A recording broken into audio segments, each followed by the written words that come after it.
gbnews.uk or send me your questions to questions@gbnews.uk. Join Alistair Stewart for the People's Forum with Liz Truss. Today at 5, only on GB News, the People's Channel.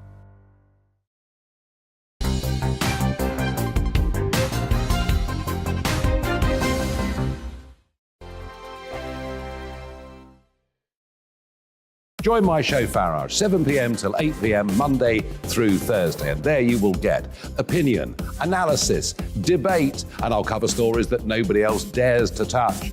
You've been cancelled. Join the club. Oh my goodness me. And then for the last 15 minutes, talking pints.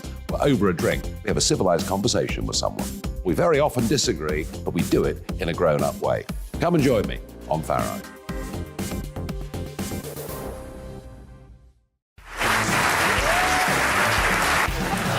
My name is Andrew Doyle. Join me every Sunday evening at 7 p.m. for Free Speech Nation.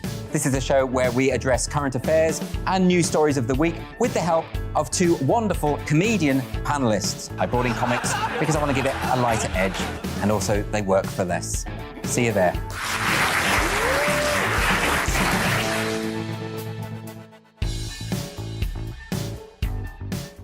Hi there, it's Stephen and Anne.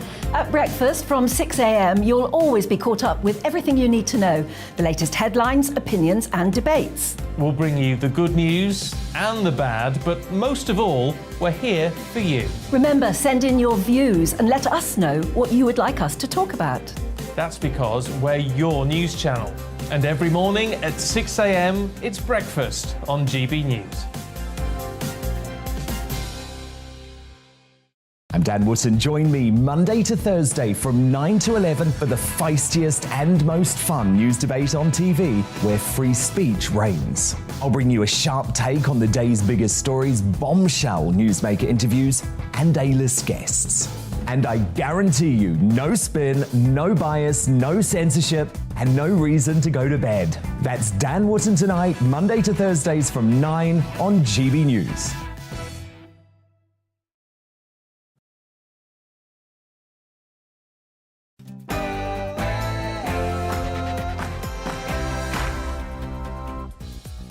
Good morning, I am Bev Turner. You're watching To The Point here on GB News, or maybe you're listening in your car on this beautiful Wednesday morning. It is your show today, of course. It's the show that you have curated. I'm going to be tackling all the topics which are important to you. Please send me your responses, gbviews@gbnews.uk. Tell me when I get it wrong. Tell me if you agree with me.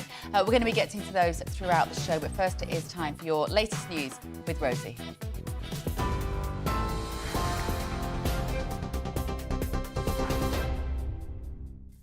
A very good morning to you. It's just 1 minute past 10. I'm Rosie Wright, keeping you up to date on GB News. The Chancellor will hold crisis talks with energy bosses as figures show households already owe suppliers £1.3 billion. Uswitch says the figure's 3 times higher than a year ago, and it's going to rise further as the cost of energy climbs. It's after consultancy firm Cornwall Insight forecast the price cap will hit £4,200 in January. It's understood Nadeem Zahawi and the Business Secretary, Kwasi Kwarteng, will press energy executives for a breakdown of their expected profits and plans for the next 3 years. Conservative MP Theresa Villiers accepts more support's needed to help low-income earners. I fully accept, as does Rishi, that we will need to do more. That's why he says that if he becomes Prime Minister, he would immediately suspend VAT on domestic energy bills, and he recognises that further support is also going to be needed. But I would emphasise, I would provide the reassurance that the measures already being delivered will involve a £1,200 amount of support for 8 million households. The Education Secretary, James Cleverly, believes Liz Truss's plan to cut taxes will go a long way. Liz has committed to a support package for the people that need it most. But what she has said is that the current tax level that we're experiencing, the highest in over 70 years, is unsustainable. So she will be helping the people that need help directly. She'll be reducing the tax on people that pay tax. But ultimately, what we've got to do is we've got to boost the economy. Experts are warning that public services could lose out on billions of pounds because of higher inflation. The Institute for Fiscal Studies says it's expected to wipe out more than 40% of planned real-term pay rises. Experts say the Treasury would need to top up spending plans by more than £8 billion this year and more after too. Interest rates on student loans are being cut for a second time to help ease pressure during the cost of living crisis. The Department for Education says rates in England and Wales will be cut to 6.3% from September. It was initially announced they'd be reduced from 12% to 7.3%. Royal Mail is warning that strike action will make pay rises less affordable because of the financial impact it will have on the business. More than 115,000 staff are set to walk out for 4 days in the coming weeks in a dispute over wages. In a statement, the company described the move as an abdication of responsibility for the long-term job security of workers. The industrial action is due to take place on the 26th and 31st of August and the 8th and 9th of September. In the US, President Biden says he wasn't briefed ahead of the raid on Donald Trump's Florida home. FBI agents reportedly took about 10 boxes of papers from the Mar-a-Lago resort, but a safe that was broken into was said to be empty. The former president is accused of removing classified records from the White House as he was leaving office in January last year. Speaking to GB News, attorney and political commentator Steve Gill questioned whether President Biden did know about the raid. The idea that he would not have been involved or his senior staffers wouldn't have been involved in this outrageous and historic breach of going after a partisan political opponent who is not only a past president but also maybe a future president. Again, it just stinks to high heaven. And I think, again, on both sides of the aisle, people are acknowledging that. British author and illustrator Raymond Briggs, best known for The Snowman, has died at age 88. More than 5.5 million copies of his books have been sold globally, and the animated film's been shown every Christmas since it was created in 1982. The publisher Penguin Random House said the author leaves an extraordinary legacy and a big hole. This is GB News. I'll bring you more as it happens. Now let's go to Bev for today's To The Point.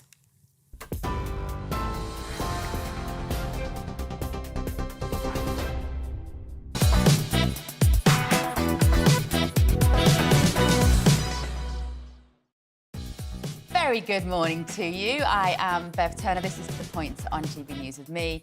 On your TV, on radio and online. Almost nobody does what we do, which is to broadcast the same output on your telly and on your radio, and nobody does it as well as we do. So well done you for choosing us.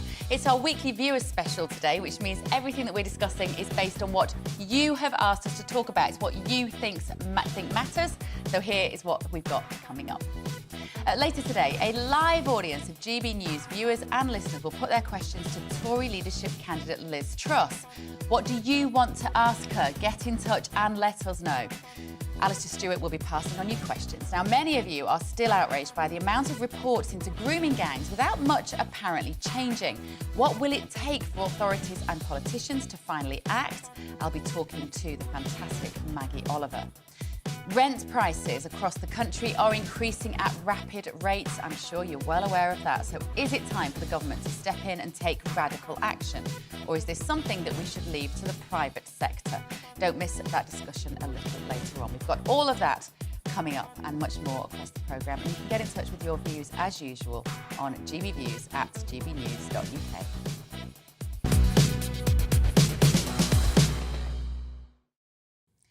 So Prime Minister Boris Johnson, he is still the Prime Minister. He tore himself away from planning big book deals and holidaying last night to intervene in the race to succeed him. The bloke who is PM in title only now said he is certain that whoever takes over will bail out struggling households. He's not prepared to get involved or do anything about it, though. And as you know, we are nothing without you. So later today, Liz Truss will join Alistair Stewart and a live audience in Lee in Greater Manchester to ask them just about this topic. It's a GB News special, the People's Forum. The Conservative leadership candidate will have questions put to her by audience members. So ahead of tonight's special at 5 p.m, our national reporter Paul Hawkins has been to meet the folk of Lee and test the waters over what really matters to them. You know where Lee train station is? No, there's no train station. They used to, and they took it off us. They've not had one for over 30 years. It seems a bit ridiculous that a place as big as Lee doesn't have a train station. We've got nothing here, only scruff. Only scruff? Scruff, look at it. Right. Like a pig hole. Turns out the station shut in 1969. Roughly 50,000 people live here, working mostly in retail or the public sector, and a higher proportion than the national average rely on benefits, even if they're working. This is a town, like so many in the northwest, built on industry, on coal and in cotton mills like this one. I don't think people in Lee currently get that opportunity to be equal, because I think we are viewed as northwest, or here in Lee, it's something that's a second thought, basically. We're not, we're living in a very deprived area, and I don't think that Liz Truss or the current government have got that focus for areas like this. So when she says she's committed to levelling up, how do you feel? I don't believe it at the moment. I'm constantly following and listening to what they're saying, and if what they're saying is something that they're going to follow through on, previous experience tells me they haven't done that. They've talked a lot about it. Lee is one of the so-called red wall seats. Labour since 1922, it switched to the Conservatives in 2019, lured in by promises to get Brexit done and reduce regional inequality. Either Liz Truss or Rishi Sunak will have to successfully defend this seat if they're to have any sort of victory at the next general election with a decent majority. What's the number one priority for Liz Truss if she becomes Prime Minister? Well, the number one thing for Liz Truss is levelling up. Hearing the word, and people are banding the word about, but we need to, it should have been done by now, personally. They're committed to it, and they said they've been committed to it. It's part of a manifesto, she's committed to it, but we're still waiting here. I'm panicking. I mean, at the moment we're fine because we don't need the heating on, but obviously the coffee machine does use quite a lot of electric, so you're trying to, you know, cut corners, which I don't want to do because I love what we do. If they could give some help, now whether again it could be some extra financial help with our bills, that'll then not only help me as a family man with my grandkids, etc., and my children, but also people have a little bit of money in the pocket to come and spend in my shop. The council says Lee has had no levelling up money and urgent help is needed. We are a predominantly hot studio, so energy costs and things like that. It would be a massive help if we got some kind of help with it or some kind of guidance with it. Cost of living's going up, inflation and stuff like that, so obviously it's taking a hit on everyone's pocket. Just give us an idea, how much are your energy bills going up by? Well, they've already doubled. Help us help everybody else. Like, that's what we're here for. We're trying to help everyone. We're trying to invest back into the community. We're trying to help people who are not just struggling physically but mentally and things like that. What about all this levelling up stuff that they talk about on the TV, like the politicians? Oh, well, do you believe them? Yeah. Well, we don't. Paul Hawkins, GB News. So, earlier today, broadcasting legend, our very own Alistair Stewart, who's hosting the People's Forum, gave us a preview of what we might expect.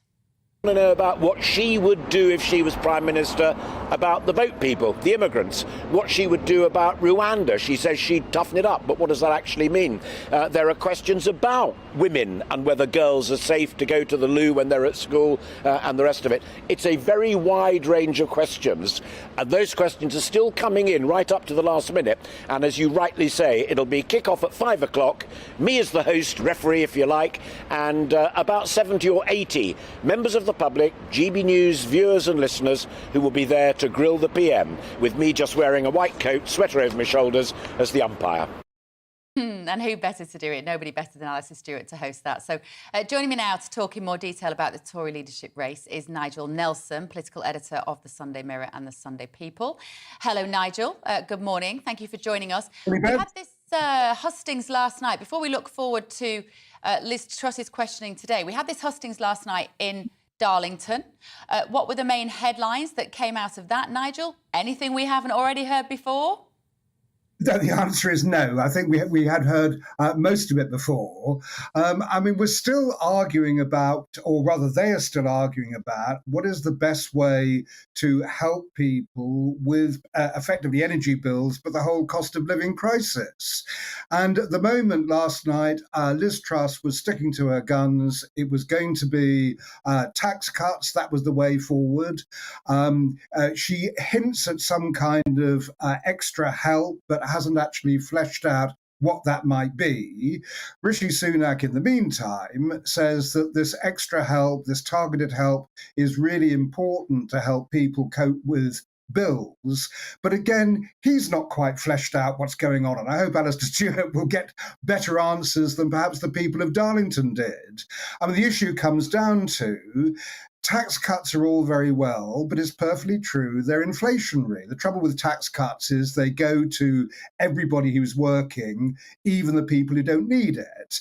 And the people who don't need it then go and spend the extra money, and that pushes up inflation.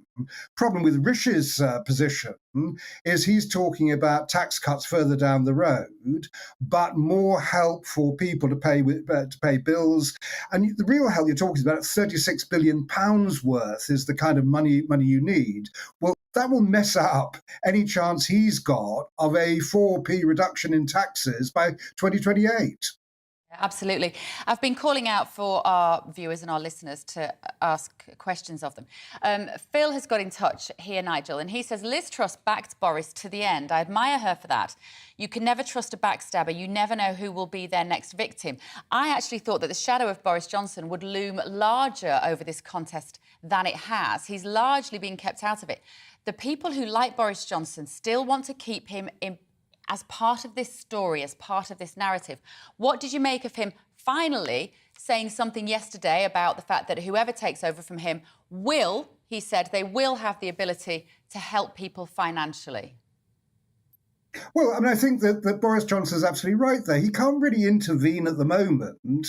And again, Bev, you're absolutely right. There seem to be a lot of Tory members, or a substantial minority of them anyway, who would like to keep Boris Johnson as Prime Minister. I mean, that we've seen 10,000 of them sign a petition to get his name on the ballot paper. That was never possible, but it shows the kind of level of support he's got. But at the moment, Boris Johnson is a lame-duck Prime Minister. There is no government going on at the moment while this leadership contest continues. So he very much has to take a back seat. And the one thing he can't do, and I think he's right here, the idea of the Gordon Brown's idea of getting Rishi Sunak and Liz Truss round the table with him and do something about helping people right now just isn't terribly practical. Liz Truss and Rishi Sunak are poles apart with their economic policy. And while a leadership fight's going on, you can hardly expect them to start agreeing something now. A news story this morning. Chris Skidmore, he's an MP, Kingswood MP. He's one of those people who heads up the Net Zero group of environmentally aware Tories. He has publicly switched his allegiance, he says, to Liz Truss. Are we going to see much more of this in the next couple of weeks? MPs publicly maybe switching sides, hedging their bets as to who might give them a job in a couple of weeks? Oh, yes, I think so. At the moment, the MPs will want to go to whoever they think is going to be the winner, and on the basis of that, hope to get a job out of it at the end of it. This is what happens in all leadership races. And at the moment, it certainly looks like Liz Truss is ahead. So, yes, I think you'll see an awful lot more MPs doing that, throwing their lot in with her camp, and in the hope that they will have some kind of ministerial job following that. Mm. What do you think will happen, Nigel? Just look in your crystal ball, your political crystal ball. When we get into September, this announcement is made, I want to say, is it the 5th of September? That's right. That's right. So how quickly will that change happen? When will we see the removal vans moving Liz Truss's furniture into number 10 Downing Street? What will be the process? Oh, it's that day. It is absolutely immediate. I would imagine that Boris and Carrie Johnson are packing up their belongings as we speak, because they'll have to be out by then. As soon as the new Prime Minister is declared, they'll go to number 10. There'll be an optimistic statement on the doorstep about what their premiership will actually mean. And they'll walk straight through that famous number 10 front door and start looking around at the carpets and curtains and seeing if they want to change anything. God, it's a funny old business, isn't it? Isn't it a strange world that those politicians exist in? I mean, she's got 2 teenage daughters. It's such an upheaval for the whole family. I mean, I'm presuming that Liz Truss is going to get it. We think she probably will. But Nigel, no doubt you will be there with me to pick over the bones and gossip about everything on that day. And I look forward to it. So thank you very much for this morning. Now, joining us in more detail. Nope, that's Nigel. We've done that. As I said, 5 o'clock today, we've got this special. Alistair Stewart interviewing Liz Truss with your questions. And actually, some of you have been already, you're so good at this, getting in touch with views as well. Alan has said in Suffolk, the 2 main stories on all of the media are the cost of living crisis, cost of lockdown crisis, and huge queues at airports and ports caused by millions going on holiday. Why did none of the presenters question the obvious contradiction of these 2 stories? I think there is an obvious contradiction, Alan, of these 2 stories, and I'm very happy to consider it. I'd love to know what our viewers think about that as well. It does appear that while we're talking about energy bills and water bills and all the stuff that we're having to pay, our petrol in our tank, but there are still people going out and managing to go on holiday. The only thing I would say is that I think a lot of people who delayed holidays that were already paid for in 2020, got them cancelled again in 2021, are actually cashing in those holidays in 2022. I think it'll be interesting to see how many people are at the airports in 2023, if we're still allowed to fly by then. Richie has said about the energy crisis, this is nothing to do with Ukraine. He said it's because successive governments have got rid of our gas storage facilities. We have our own gas and oil, but the government won't allow the companies to drill it. We have gas that can be fracked. The government won't allow it. It's the fault of our governments. They could sort it out by allowing companies to drill for oil and gas and fracking. It certainly has drawn into close focus, hasn't it, this whole situation, the fact that we haven't forward planned, we haven't got the energy security that we should have, and people are getting angry about it now that it is hitting us very hard in our pockets. OK, after the break, are our politicians finally going to start tackling the issue of taking the issue of grooming gangs seriously? I'm going to be discussing that in more detail with the person who knows more about this than anybody else, Maggie Oliver, just after the weather. Good morning. Dry, hot and sunny is the story for just about all of us through the rest of the week. There is an exception. That's the far north and northwest of Scotland, where this weather front will bring thicker cloud and very occasional outbreaks of rain. But look at this area of high pressure, a huge area of high pressure, keeping the weather quiet and settled right the way through the rest of the week and into the weekend, and allowing those temperatures to gradually climb day on day and in fact by night as well. I mentioned the exception to the clear skies. That's this weather front's just clipping the far northwest of Scotland at times today. That will maybe be thick enough for a few spots of light rain or drizzle, but otherwise it's a dry picture, it's blue skies and it's pretty much wall-to-wall sunshine, with those temperatures responding up into the high 20s, perhaps touching the low 30s for parts of England and Wales later on today. I mentioned the nighttime temperatures will be climbing as well, so a little bit more uncomfortable for sleeping over the next few nights. Tonight we will see clear skies right the way across the bulk of the UK. Again, still this thicker cloud for the far northwest.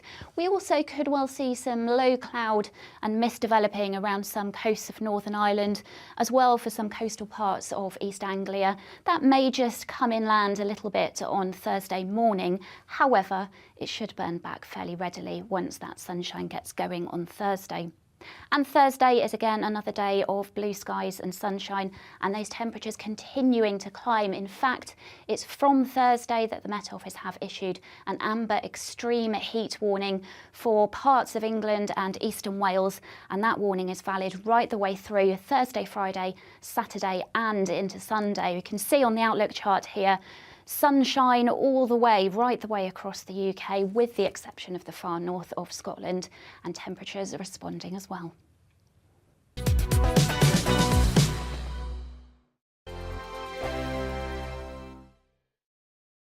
Join my show Farage, 7 p.m. till 8 p.m. Monday through Thursday, and there you will get opinion, analysis, debate, and I'll cover stories that nobody else dares to touch. You've been cancelled. Join the club. Oh my goodness me. And then for the last 15 minutes, talking pints. We're over a drink. We have a civilised conversation with someone. We very often disagree, but we do it in a grown-up way. Come and join me on Farage.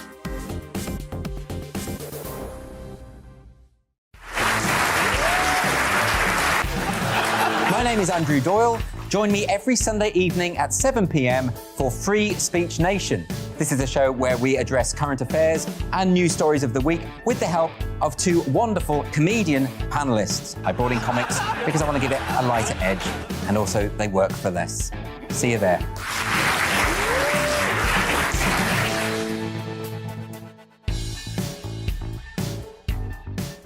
Hi there, it's Stephen and Anne.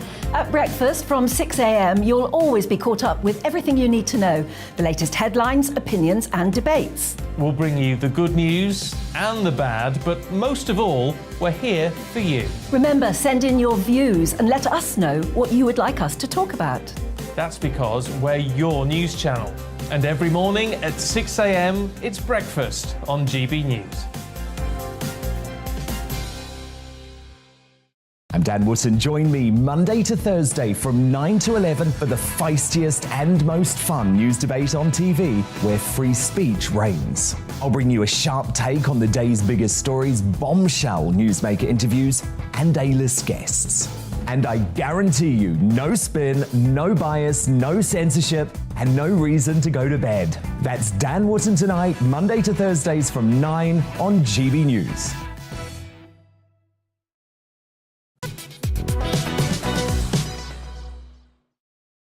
Good morning, it's 10:24. This is To The Point with me, Bev Turner, on GB News. We are live on your TV, online and radio this morning. It is Wednesday, which means it is your show. We cover the issues that you, our viewers and listeners, have asked us to. Ash has got in touch to ask about the grooming gangs. He says, what is it going to take for the leadership of the police, social services and local authorities, as well as the government, to end the grooming gangs scandal? Even our so-called Conservative government seem to lack any moral courage to address and combat this toxic issue. Well, after report after report about the issue, are authorities and politicians starting to take grooming gangs more seriously? So joining me to discuss this further is Maggie Oliver, former detective and victims advocate. Good morning, Maggie. Lovely to see you. Good morning, Bev. Hi. Nice to be here. So you are the go-to person on this topic. I could listen to you talking about this all day, except for the fact that it is so depressing to do so. Do we have any reasons to be cheerful now, Maggie? Do you see the situation changing? Not really. No, I really don't. I mean, I listened to Rishi last week bringing this issue into the public arena. But my heartfelt belief is that he has only done that because he is trying to grab votes. This problem has existed for, decades. I've been shouting about it for 10 years. But he's talking about bringing in serious sexual offences unit, teams to deal with it, early interaction, longer sentences. It shows a complete lack of understanding of the depth of this problem, because it isn't just a quick fix. And whilst I'm known for the grooming gangs and the way that children have been let down and abandoned, and still are being, because my work with my foundation, we're contacted today, every day, by current victims. But the issues around grooming gangs are actually a very vivid example of how the whole of the criminal justice system is failing victims throughout the country. Now, the grooming gang scandal, obviously, we now know, I've known for a long time, that predominantly the abusers are Pakistani men and the victims are very vulnerable young white children.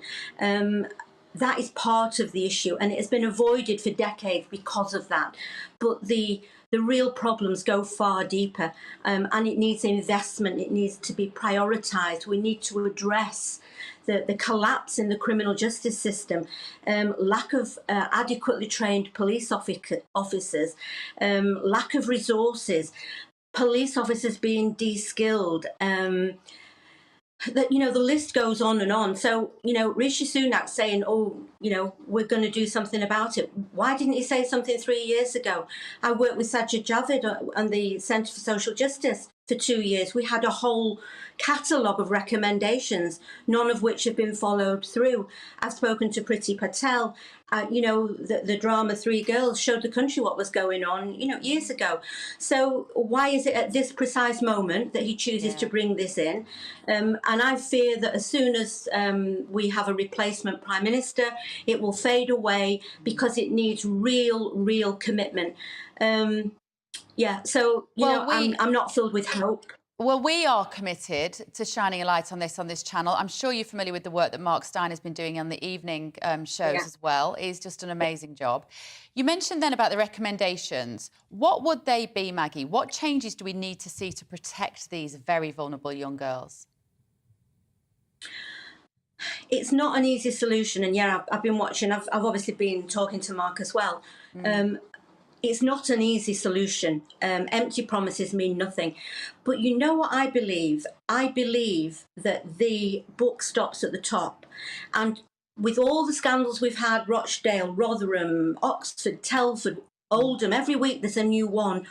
And every report says that these kids have been failed and there's been neglect by senior officers. I would like to see at least one of them held legally accountable. Yeah. And I can guarantee that if one of the chief constables was standing in a court of law charged with misconduct in a public office or gross criminal neglect of duty, every single chief constable throughout this country would sit up, take notice and do something.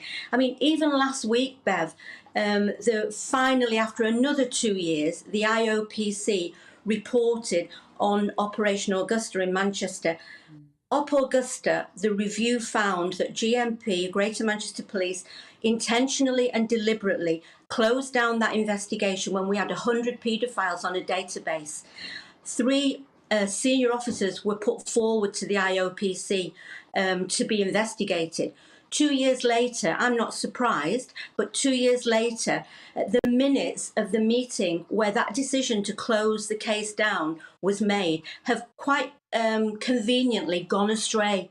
So not one of them can be dealt with. Gosh. Now, my answer for that would be charge all 3 of them in the same way as you would in or with conspiracy. These are not mistakes. These are deliberate neglect of duty in which thousands and thousands of children have had their lives destroyed. We're trying to help them today, but every time one of these reports comes out, Bev, chief constables say these are failures of the past, and I'm telling you that they are not. They are failures today. And in actual fact, the situation has got worse because we've got police officers who are completely ill-equipped to deal with it. They're carrying ridiculously long crime queues.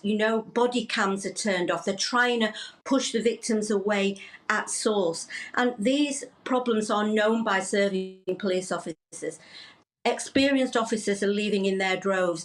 Young officers come into a career which is really undervalued now. Even when I joined, it was a 30-year career. You got a decent pension. It was a decent wage. We've got PCSOs doing the job of police now. We're trying to do it on the cheap. Courts are overwhelmed. Prisons are closing. Barristers are on strike. We have got a national catastrophe. And grooming gangs is one of the issues, but it's not the only issue. Yeah. OK, Maggie, thank you very much. Maggie Oliver there. If you want to look a bit more at what Maggie does, look at the Maggie Oliver Foundation and see the amazing work that she does. OK, after the break, we're going to have your views on whether we enjoy or suffer in the heat. But what about our pets and animals? We'll be talking about that. It's a great story. We've got Ellie Costello out and about. Join us after the news.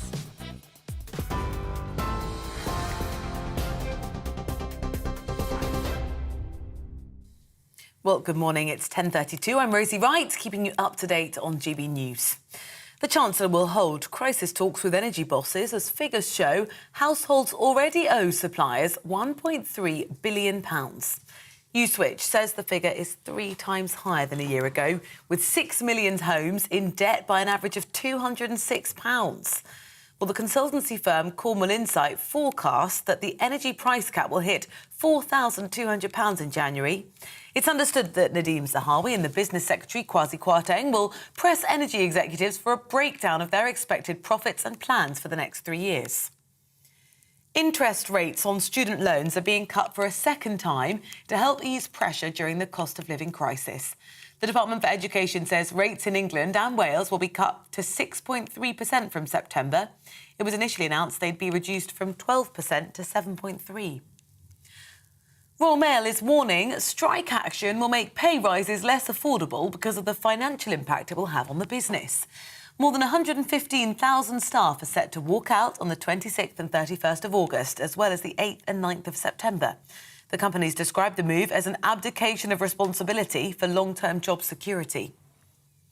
British author and illustrator Raymond Briggs, best known for The Snowman, has died at the age of 88. More than 5.5 million copies of his book have been sold globally. The animated film has been shown every Christmas since it was created in 1982. Publisher Penguin Random House said the author leaves an extraordinary legacy and a big hole. TV, online and DAB+ radio, this is GB News.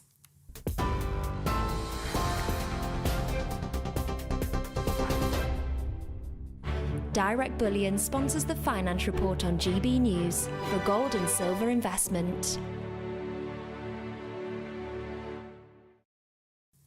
Here's a quick snapshot of today's markets. The pound will buy you $1.209 and 1.183 euros. The price of gold currently stands at £1,483 and 12 pence per ounce. Direct Bullion sponsors the Finance Report on GB News, investments that matter.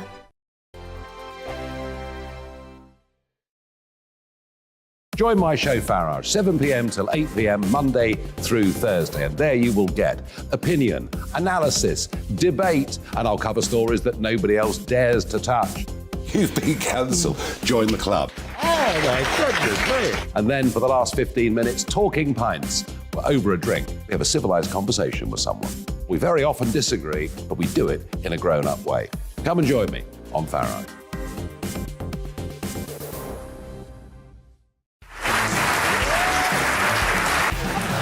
My name is Andrew Doyle. Join me every Sunday evening at 7 p.m. for Free Speech Nation. This is a show where we address current affairs and news stories of the week with the help of two wonderful comedian panellists. I brought in comics because I want to give it a lighter edge, and also they work for less. See you there.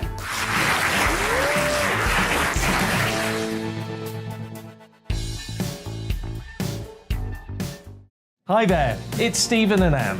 At breakfast from 6 a.m, you'll always be caught up with everything you need to know, the latest headlines, opinions and debates. We'll bring you the good news and the bad, but most of all, we're here for you. Remember, send in your views and let us know what you would like us to talk about. That's because we're your news channel. And every morning at 6 a.m, it's breakfast on GB News.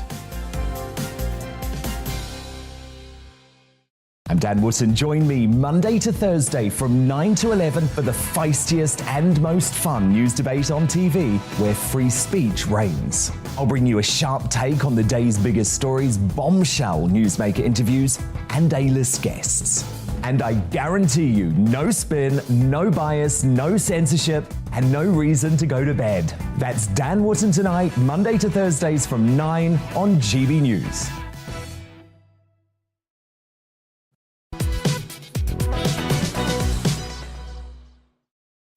Good morning, it's 10:36 a.m. on a Wednesday morning. You're watching and listening to The Point with me, Bev Turner, on your TV, online and radio.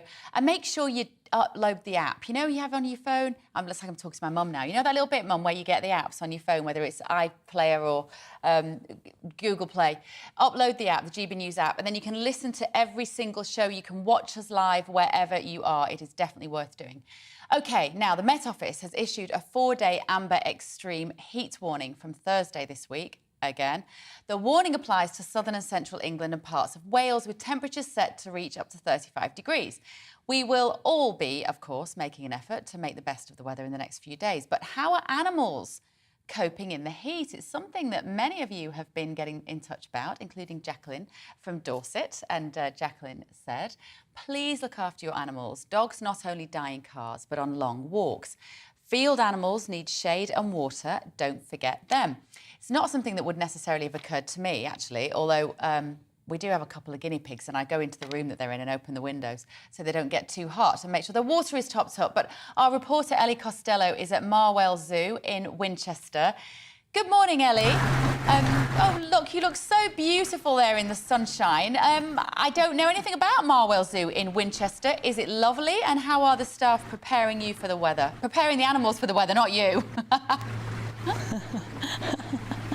Well, it's a beautiful sunny day here at Marwell Zoo near Winchester. It's been here for almost 50 years. 141 different species of animal are here, and it's a hot day. It's already a scorcher, already in the mid-20s. It's going to reach 30 degrees today, and we're going to see from Thursday to Sunday temperatures of up to 30 degrees. Now, that is hot for you and I. So what are the animals going to do to keep cool? Well, I've come here to Marwell Zoo near Winchester to find out, and I'm going to show you Carrie Arnold now. She is the animal whisperer, and she's here with a lovely, I think it's a family of 4 otters, and we're going to show you how they keep cool in this hot weather. Now, I've been told these otters are big fans of Carrie, so hopefully they won't leave her alone and we get to see lots of them. Good morning to you, Carrie. Thanks for joining us.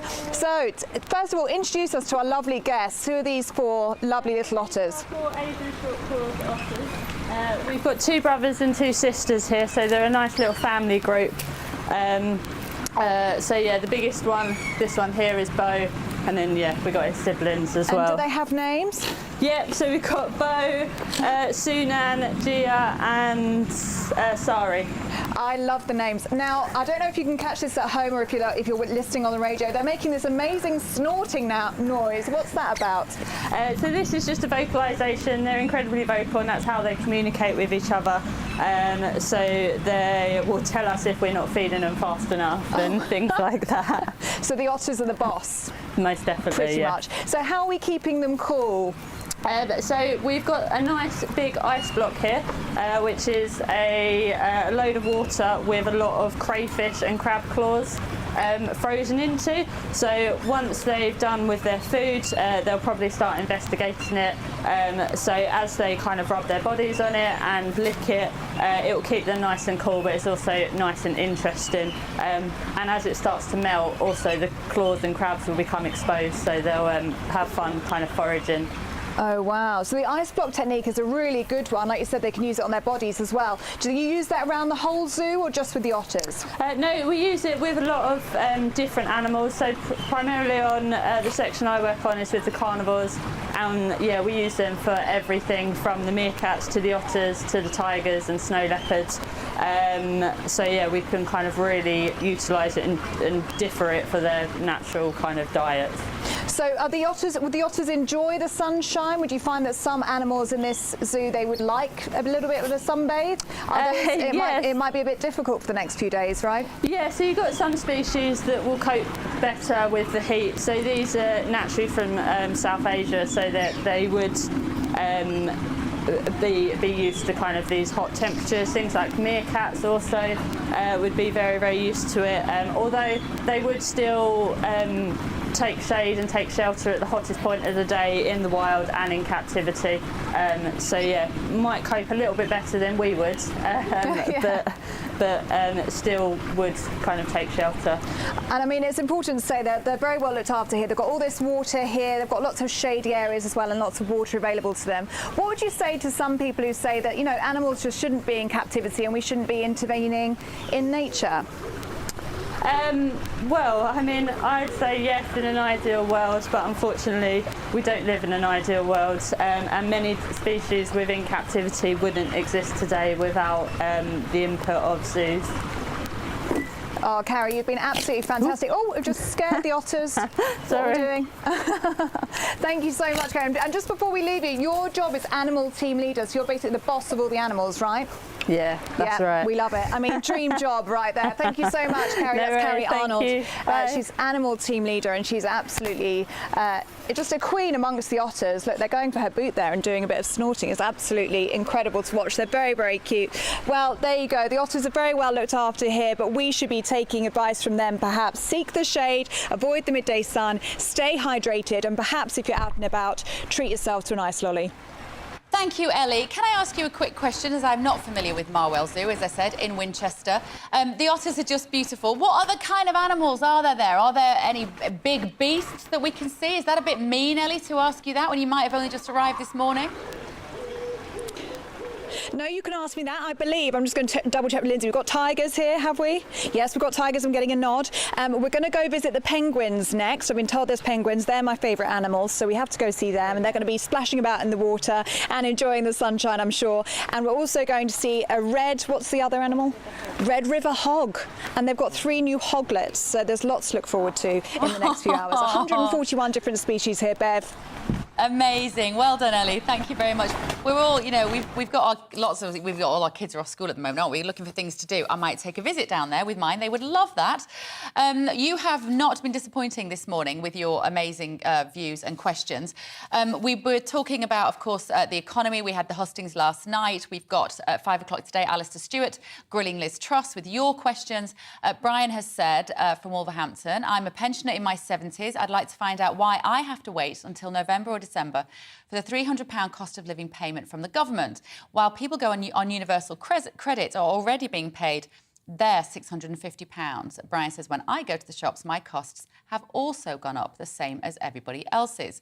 Alan Watson got in touch to say that the current government justified the increase in national insurance by saying the money raised would pay for improving the NHS and reforming the financing of care homes. So if Liz Truss is reversing these policies, how are these areas going to be improved on the same timescale? Maybe they're going to be dropped or paid for in a different way, such as privatisation of the NHS. A lot of you are concerned about what's happening to the NHS at the moment. It is in a terrible state, isn't it? And Peter Clark has got in touch about energy. He says the principal cause of inflation is energy prices. I'd ask Liz Truss, what does the government actually propose to do about it? I'm not talking about handouts or we'll fix it eventually, but what will they actually do now? And a lot of you feel like that. We are all... It feels like at the moment, isn't it, all of this infrastructure neglect that we've been exposed to, whether it's in the water system, which is losing 2.5 billion litres a day, just leaks out of the pipes, or our gas security, these huge issues which affect our life. If we haven't got clean water, we haven't got electricity, what do we have? I mean, we're not asking for a lot here, are we, Great Britain? This is a very low bar. We just want these services to be run well. And I think it raises huge questions as well about the water industries and how much of it should be nationalised and how much of it should be privatised. It's effectively a profitable monopoly at the moment, and we feel like we have so little choice.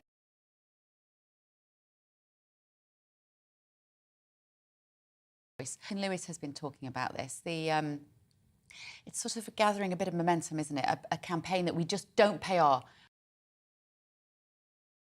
I like a little bit of anarchy. I'm not a massive fan of not paying your bills. I think, on the whole, paying your bills is a good thing. But feels like we are in an absolute post-lockdown crisis of finance, aren't we? So something needs to be done. GBViews at gbnews.uk. Let me know what you think. OK, the housing crisis as well. We use that word crisis a lot at the moment, don't we? But it's what it feels like. The temperatures are so high, quite literally and metaphorically. The housing crisis is something that many of you get in touch with us about. GB News' South West of England reporter, Jeff Moody, went to investigate the problem in Cornwall, where more and more people are being moved around from hotels to holiday parks to B&Bs as landlords evict tenants in favour of lucrative holiday lets. Authorities in Cornwall have promised that help is at hand, but many say the situation is out of control. It's a familiar story told right across our country. Financially struggling, really, cost of everything going up and not being out of work, having a little child as well. They helped me out quite a lot, to be fair. Twice a week, Donna fills up on essentials thanks to Disc Newquay, a charity that offers food and friendship to a growing number of cash-strapped people in Cornwall. Growing not just because of rising costs, but lack of housing. After the pandemic, many landlords decided to evict their tenants and use their properties instead as a holiday let. And with the travel industry in this country in chaos, those properties have certainly been full this summer. But what's happened to the people they've evicted? Harriet Duffy lost her home last year. She struggled to find a place to rent ever since, and she blames the council. It was quite shocking, to be honest.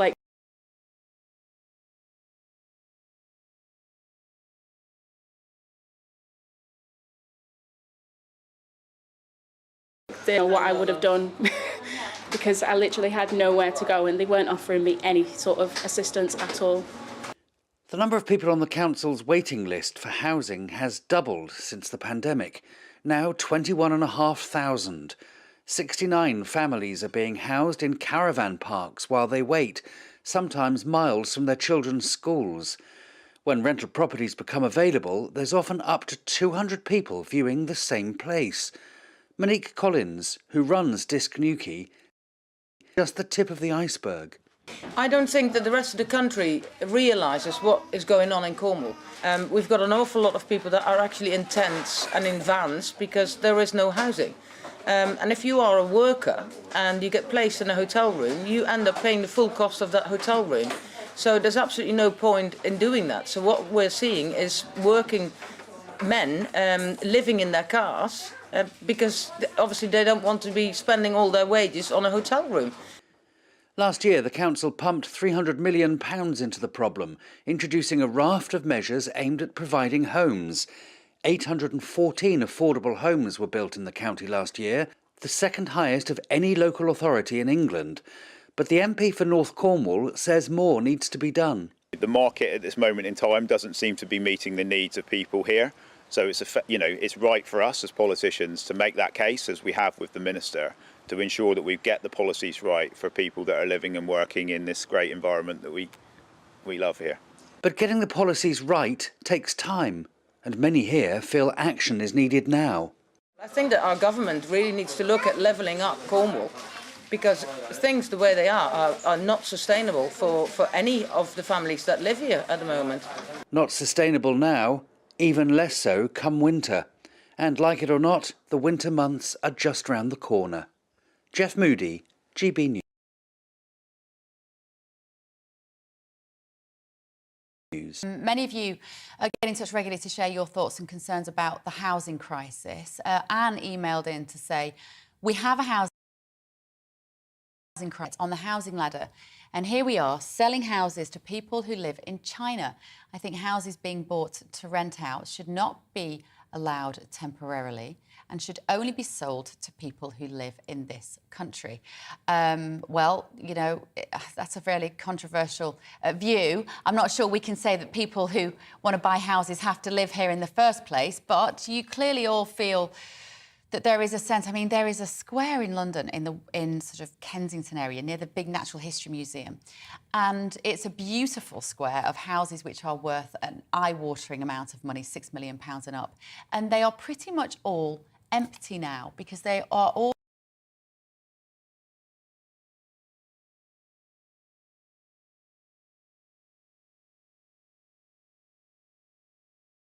there is a problem with people sweeping up huge swathes of our properties and just having them sat there empty. Rent prices, of course, are rapidly rising. We've got to ask whether it's time for government intervention. Is this something we should just trust the market to deal with? I'm going to be talking in more detail now to Nicholas Boyce-Smith, the Director of Create Streets. I think Nicholas is not quite ready yet. Let me bring you some more of what you have been saying this morning. I've got piles of paper here. You've been getting in touch in a great, so thank you so much for that. What should we go to? Wendy Pye-Smith. Wendy got in touch to say, I am fed up of listening to Northerners whinging about levelling up. Now, this is in relation to a piece that we played just a little earlier in anticipation of tonight's 5 o'clock special with Alistair Stewart interviewing Liz Truss up in Lee, in Greater Manchester, an area I know fairly well. And the contributors on that piece were saying, look, we need more levelling up. And Wendy's brought up an issue, which I have to say, I know what you're talking about, Wendy. She says, I'm fed up of listening to Northerners whinging about levelling up when it's cheaper to live in the north. I live in the southeast and I'd like to know when the price of a pint of beer is going to be reduced to the same price as in the north. Just saying. Cheers. Actually, no, that wasn't Wendy. I'm sorry, that was Martin, just the way it's formatted here. That was Martin Spencer. There'll be a Wendy at home saying, that's not me, I didn't say that. Because Martin, you've got a point. Up north, when I go to my hometown of Manchester, I am astonished by how cheap it is, how just the general everyday things, a coffee, a beer, a sandwich in a restaurant, everything is pretty much half the price that it is down here in London. But so you do have it quite good up north. I can't lie. I know there's a lot of things that are different, but we're not sort of sloshing around in money down here. Please don't think that. This is what Wendy said. Wendy said the number one priority for us is controlling illegal immigration. The physicality of the need of these people in terms of accommodation, healthcare, possibility of future criminality, clean water, food, etc., is massive. What specifically does Liz Truss plan to do about this? And please, why has this not already been done before? She said, I'm a very angry Conservative supporter. All of these questions will be handed over to Alistair Stewart for tonight's very special 5 o'clock programme. Make sure you have your radio or your TV with you at that moment, won't you, this afternoon? Now, Nicholas Boyce-Smith is ready. He is the director of Create Streets, a social enterprise encouraging urban homes in terraced streets. Hello, Nicholas. Good morning. We lost you for a little while there. Yes, hello. Sorry about that. Good morning. Don't worry. It happens to everybody. Right, what is the problem with housing in this country? We just saw a report there from Cornwall, how local people can't get in the housing ladder. What would be your solutions? Just one thing before, I will answer your question, I promise, but just before I do, just... Oh, he's gone again. I wonder whether what he needs to say is that every house in the country has to have excellent Wi-Fi and decent broadband, no matter where you are in the country, to stop things like that happening. I do think it is a big consideration with more of us. Yes, I'm sorry, this isn't working, is it? Let's try again, Nicholas. Let's see if we can talk to you, because I know what I think we've gone. Sadly not. Let me just tell you, just briefly, I've got a little bit of a synopsis here, and we're going to go on to some little stories that you might have missed today in just a moment. But Nicholas was going to go on, I think, to say that it is fundamentally true that we don't have the right houses in the right places in this country. And we have a similar percentage of people born between 1981, a smaller percentage, sorry, of people born between 81 and 2000 are homeowners than at any stage since 1926, which is phenomenal. And he says, as Ian MacLeod put it, you cannot ask men to stand on their own 2 feet if you give them no ground to stand on. Housing is certainly going to be an issue for whoever makes it into number 10 in September. Right, let us go to some of those stories that we just think this lightens up your day, right? Some of them. A security staffer at Chicago's Lollapalooza Music Festival. Oh, he's currently in jail. Maybe not such a cheery one. He faked a mass shooting threat. OK, it's a woman. So she could clock off work early. This is 18-year-old Janya B. Williams texted a colleague from an app-generated random phone number, and she sent the message, mass shooting at 4 p.m, location, Lollapalooza. We have 150 targets. Supervisors contacted the Chicago police and the FBI Joint Counter-Terrorism Task Force, who tracked the message back to Williams' phone. She's been charged with a felony count of making a false terrorism threat, which she admits to, saying she hoped it would mean she could leave work early. I'm sure you could have come up with a better excuse than that. Oh, my goodness. OK, the French authorities have launched an extensive rescue operation to save an ailing beluga whale from Paris's River Seine. There are up to 80 individuals are believed to be involved in the mission, including members of police and fire department.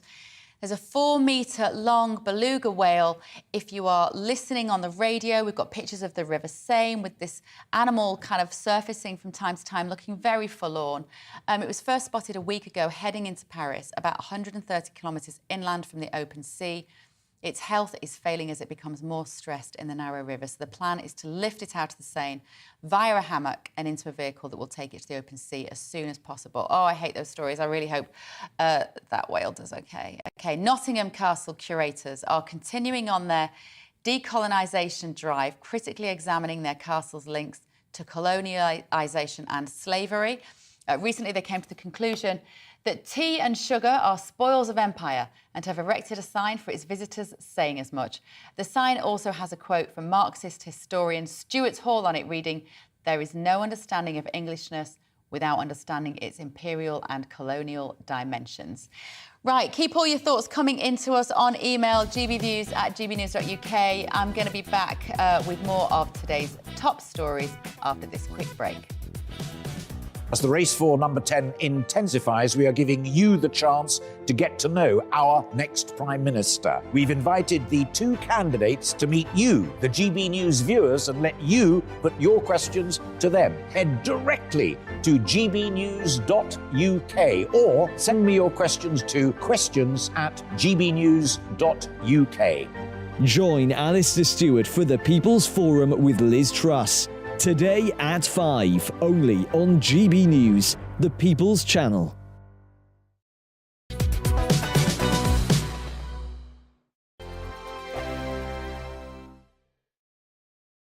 Join my show Farage, 7 p.m. till 8 p.m. Monday through Thursday. And there you will get opinion, analysis, debate, and I'll cover stories that nobody else dares to touch.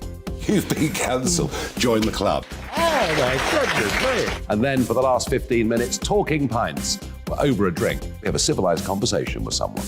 We very often disagree, but we do it in a grown-up way. Come and join me on Farage.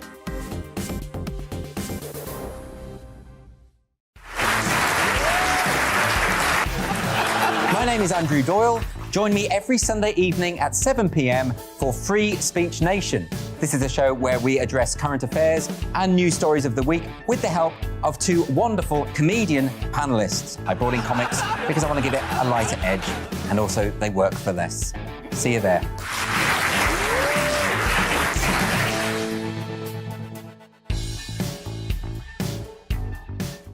Hi there, it's Stephen and Anne. At breakfast from 6 a.m, you'll always be caught up with everything you need to know, the latest headlines, opinions and debates. We'll bring you the good news and the bad, but most of all, we're here for you. Remember, send in your views and let us know what you would like us to talk about. That's because we're your news channel. And every morning at 6 a.m, it's breakfast on GB News. I'm Dan Wootton. Join me Monday to Thursday from 9 to 11 for the feistiest and most fun news debate on TV, where free speech reigns. I'll bring you a sharp take on the day's biggest stories, bombshell newsmaker interviews, and A-list guests. And I guarantee you, no spin, no bias, no censorship, and no reason to go to bed. That's Dan Wootton tonight, Monday to Thursdays from 9 on GB News.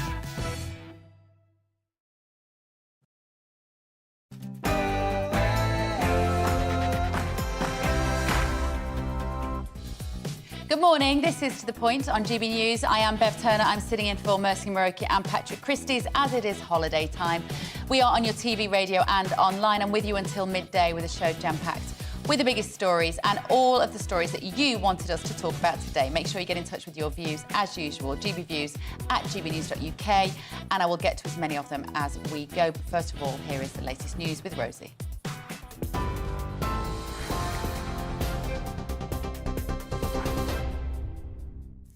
A very good morning. It's 11 o'clock. I'm Rosie Wright, keeping you up to date on GB News.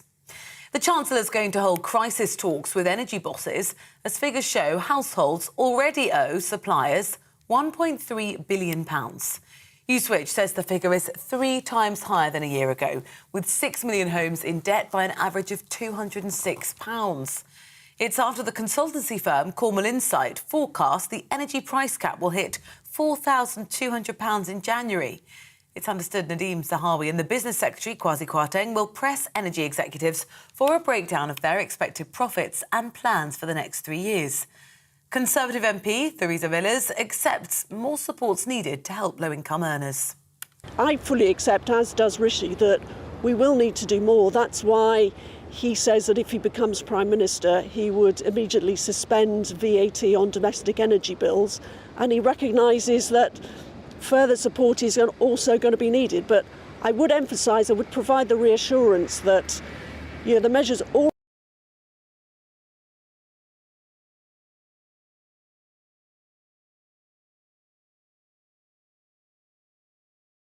Beverly believes Liz Truss's plan to cut taxes will go a long way. Liz has committed A support package for the people that need it most. But what she has said is that the current tax level that we're experiencing, the highest in over 70 years, is unsustainable. So she will be helping the people that need help directly. She'll be reducing the tax on people that pay tax. But ultimately, what we've got to do is we've got to boost the economy. Experts are warning that public services could lose out on billions of pounds because of higher inflation. The Institute for Fiscal Studies says it's expected to wipe out more than 40% of planned real-term pay rises. Experts say the Treasury would need to top up spending by more than £8 billion this year to compensate for the current state of the economy. Interest rates on student loans are being cut for a second time to help ease pressure during the high rise of cost of living. The Department for Education says rates in England and Wales will be cut to 6.3% from September. It was initially announced they'd be reduced from 12% to 7.3%. Royal Mail is warning strike action will make pay rises less affordable because of the financial impact it will have on the business. More than 115,000 staff are set to walk out for 4 days in the coming weeks in a dispute over wages. Well, in a statement, the company described the move as an abdication of responsibility for the long-term job security of workers. The industrial action is due to take place on the 26th and 31st of August and the 8th and 9th of September. In some other news now, and in the US, President Biden says he wasn't briefed ahead of the raid on Donald Trump's Florida home. FBI agents reportedly took about 10 boxes of papers from the Mar-a-Lago resort, but a safe that was broken into was said to be empty. The former president is accused of removing classified records from the White House as he was leaving office in January last year.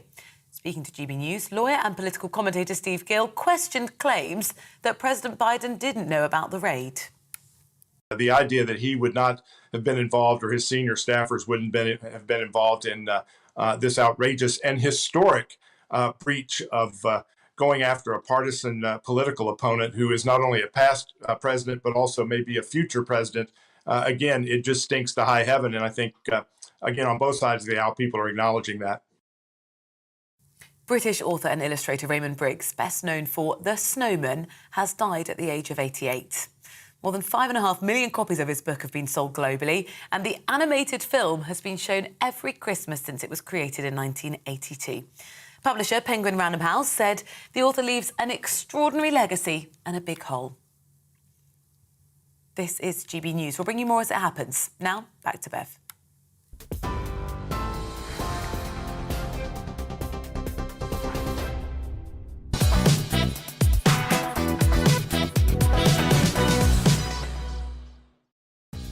Thank you, Rosie. Good morning. This is GB News. If you are new to us, welcome. We are the home of fearless free speech. We are the People's Channel, and we work hard to incorporate your views at home. Contact us on Twitter, won't you, at GB News or at Beverly Turner. I'll keep an eye on those as well. And email gbviews@gbnews.uk. Here's what's on our mid-morning menu today. GB News will be exclusively bringing you the People's Forum with Liz Truss this afternoon at 5 o'clock, where some of you, our great British public, will put your questions directly to the woman who the polls say will be your next Prime Minister. Alistair Stewart will be presenting. You don't want to miss that. And we might be basking in the summer sun at the moment, but as we look towards the colder months, will our beleaguered NHS cope? Many of you are doubtful. I'm going to be asking Dr. Ken Aswani whether this winter will be one of further problems for our health service and what we can do to prevent it. And I'm going to be talking about pornography. Is it just a regular part of life, or is it something a lot more damaging and sinister? That question came in from one of you. I'm going to have all of that coming up and much more across the programme. You can get in touch with us on all the usual routes.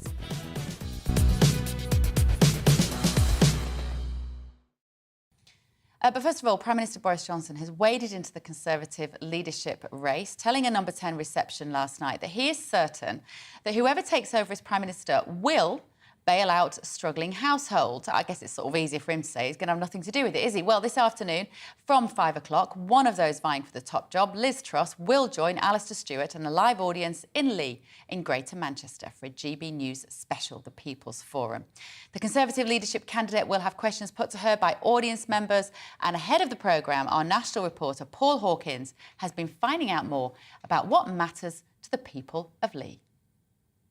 You know where Lee train station is? No, there's no train station. It used to, and they took it off us. They've not had one for over 30 years. It seems a bit ridiculous that a place as big as Lee doesn't have a train station. We've got nothing here, only scruff. Only scruff? Scruff, look at it. Right. Like a pig hole. Turns out the station shut in 1969. Roughly 50,000 people live here, working mostly in retail or the public sector, and a higher proportion than the national average rely on benefits, even if they're working. This is a town, like so many in the northwest, built on industry, on coal and in cotton mills like this one. I don't think people in Lee currently get that opportunity to be equal, because I think we are viewed as northwest, or here in Lee, it's something that's a second thought, basically. We're not, we're living in a very deprived area, and I don't think that Liz Truss or the current government have got that focus for areas like this. So when she says she's committed to levelling up, how do you feel? I don't believe it at the moment. I'm constantly following and listening to what they're saying, and if what they're saying is something that they're going to follow through on, previous experience tells me they haven't done that. They've talked a lot about it. Lee is one of the so-called red wall seats. Labour since 1922, it switched to the Conservatives in 2019, lured in by promises to get Brexit done and reduce regional inequality. Either Liz Truss or Rishi Sunak will have to successfully defend this seat if they're to have any sort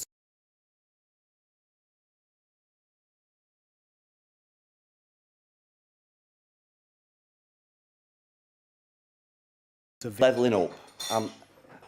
Hearing the word, and people are banding the word about, but we need to, it should have been done by now, personally. They're committed to it, and they said they've been committed to it. It's part of a manifesto, she's committed to it, but we're still waiting here. I'm panicking. I mean, at the moment we're fine because we don't need the heating on, but obviously the coffee machine does use quite a lot of electric, so you're trying to, you know, cut corners, which I don't want to do because I love what we do. Some help. Now, whether again it'll be some extra financial help with our bills, that'll then not only help me as a family man with my grandkids, etc., and my children, but also people have a little bit of money in the pocket to come and spend in the shop. The council says Lee has had no levelling up money and urgent help is needed. We are a predominantly hot studio, so energy costs and things like that. It would be a massive help if we got some kind of help with it or some kind of guidance with it. Cost of living's going up, inflation and stuff like that, so obviously it's taking a hit on everyone's pocket. Just give us an idea, how much are your energy bills going up by? Well, they've already doubled. Help us help everybody else. Like, that's what we're here for. We're trying to help everyone. We're trying to invest back into the community. We're trying to help people who are not just struggling physically, but mentally and things like that. What about all this levelling up stuff that they talk about on the TV, like the politicians? Well, do you believe them? Yeah. Well, we don't.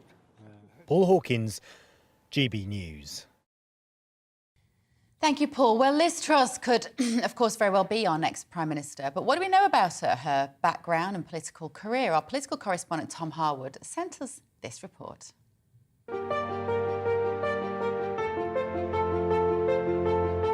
Liz Truss could well become our next Conservative Prime Minister. But she was once a Liberal Democrat. We Liberal Democrats believe in opportunity for all. We believe in fairness and common sense. She was born in 1975 and as a young girl moved to Paisley with her family and then to Leeds. She studied at Oxford, where she changed party to become a Conservative.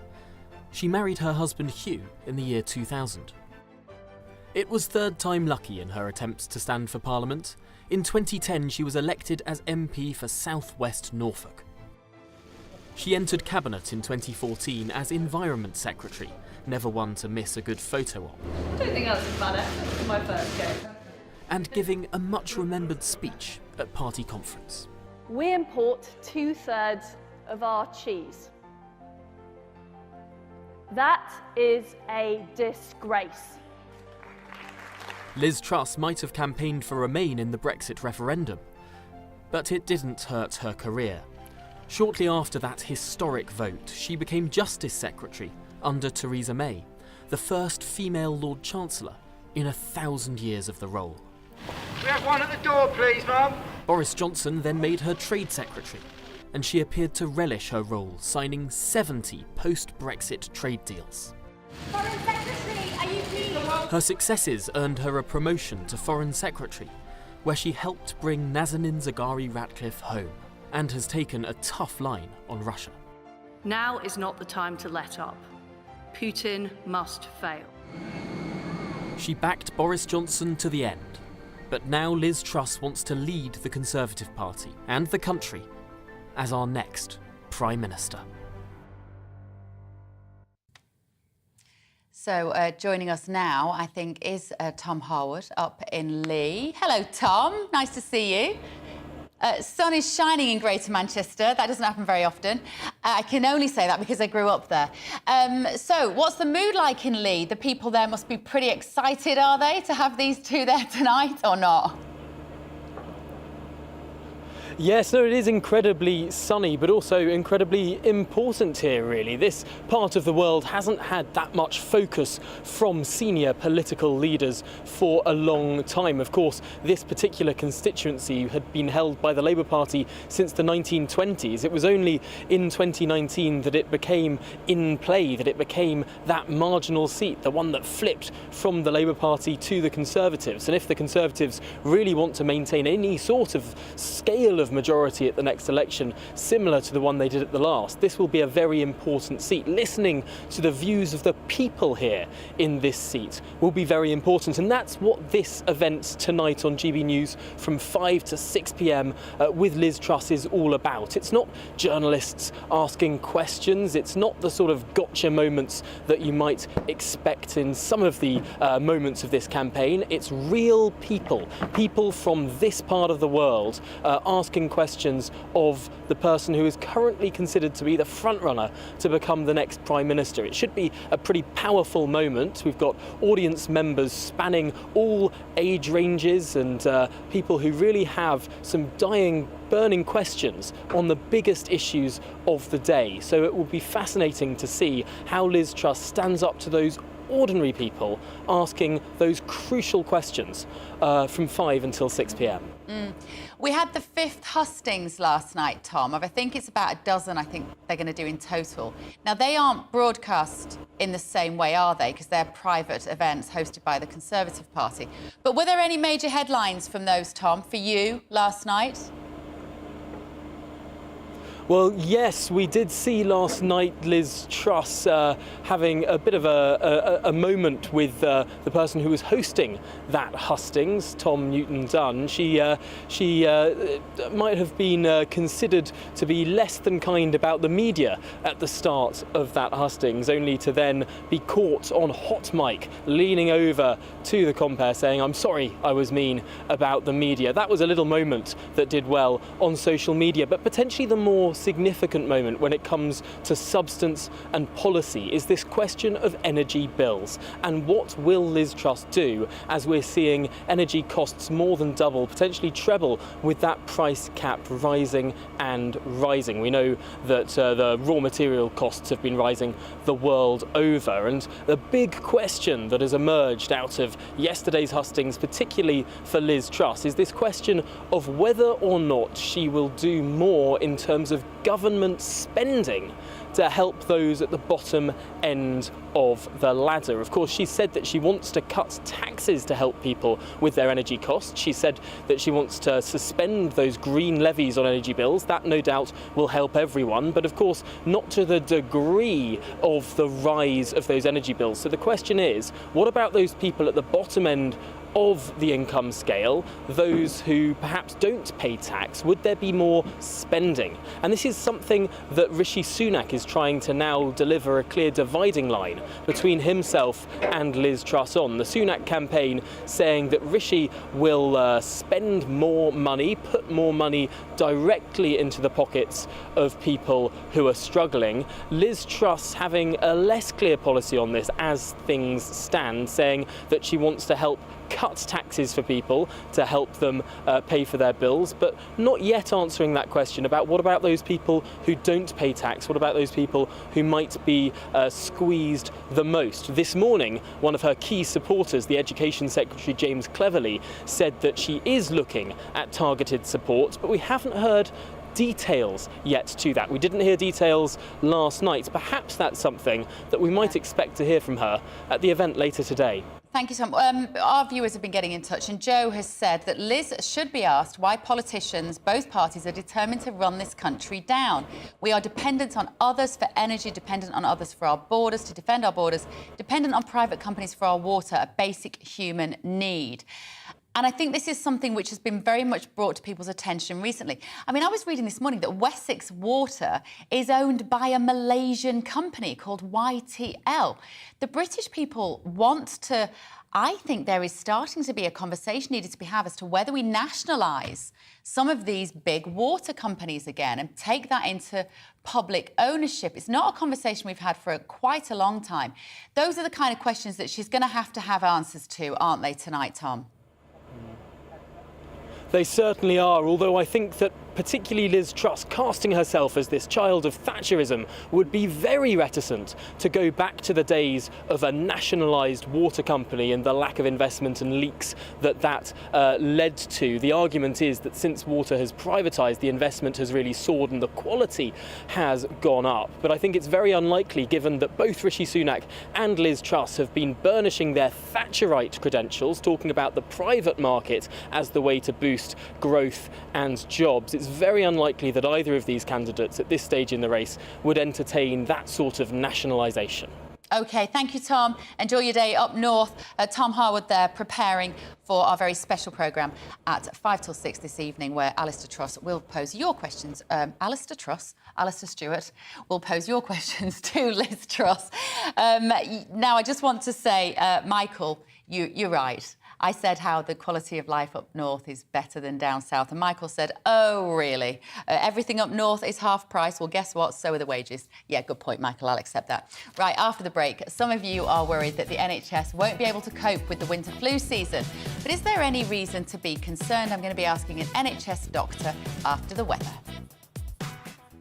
Hello again, I'm Aidan McGivern from the Met Office. Another dry and sunny day for the vast majority, and turning hotter with temperatures higher compared with the last few days. Also warming up overnight. Now, at the moment, high pressure is well and truly in charge. That's affecting the weather across most of the UK, but a weather front is approaching the northwest of Scotland, and that's going to thicken up the cloud through the day. The rain will arrive a little later on, but for the rest of the UK, well, it's simply sunny skies, light winds as well, and temperatures rising. So a hotter day to come compared with Tuesday. Temperatures widely up into the high 20s, low 30s, 31 Celsius, the high there across parts of the southeast. But in the north and northwest of Scotland, well, here it will turn increasingly cloudy and some outbreaks of rain will push into Caithness, into Shetland, Orkney, as well as Lewis and Harris overnight. But otherwise, for most of the UK, it's a clear night. But there will be some low cloud and fog drifting into the east of England for a time. And temperatures overnight, well, staying up in the mid-teens in many places. So a warmer night to come, uncomfortable for sleeping, I think, in many spots. But a bright and warm start to the day once again on Thursday. Any early low cloud around the east coast will tend to fade away, although some of it will linger on the beaches. And in the north and northwest of Scotland here, there will be some low cloud and some outbreaks of rain at times. 16 Celsius in the far northwest, 28 to 29 Celsius southern and eastern Scotland, Northern Ireland, but across much of England and Wales it's low 30s, 31, 32 Celsius.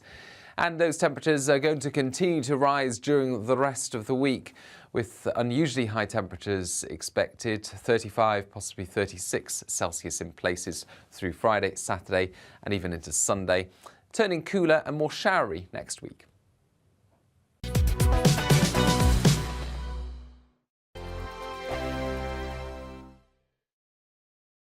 Join my show Farage, 7 p.m. till 8 p.m. Monday through Thursday. And there you will get opinion, analysis, debate, and I'll cover stories that nobody else dares to touch.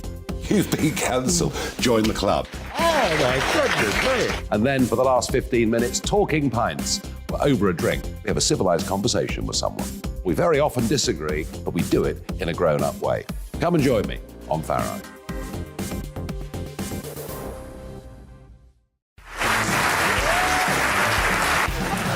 My name is Andrew Doyle.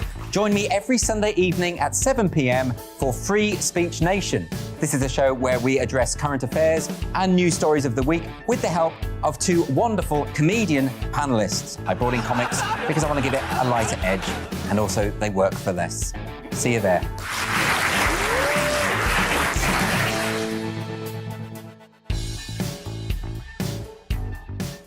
Hi there, it's Stephen and Anne. At breakfast from 6 a.m, you'll always be caught up with everything you need to know, the latest headlines, opinions and debates. We'll bring you the good news and the bad, but most of all, we're here for you. Remember, send in your views and let us know what you would like us to talk about. That's because we're your news channel. And every morning at 6 a.m, it's breakfast on GB News. I'm Dan Wootton. Join me Monday to Thursday from 9 to 11 for the feistiest and most fun news debate on TV, where free speech reigns. I'll bring you a sharp take on the day's biggest stories, bombshell newsmaker interviews, and A-list guests. And I guarantee you, no spin, no bias, no censorship, and no reason to go to bed. That's Dan Wootton Tonight, Monday to Thursdays from 9 on GB News. Join me, Darren Grimes, for Real Britain every Saturday and Sunday from 2 p.m. A news hour that comes with a trigger warning. Scorching hot opinion with prominent guests saying the unsayable and a little bit of weekend fun thrown in. Unlike other broadcasters, I won't be forgetting what the B in our name stands for. So howie in for Real Britain Saturday and Sunday from 2 p.m.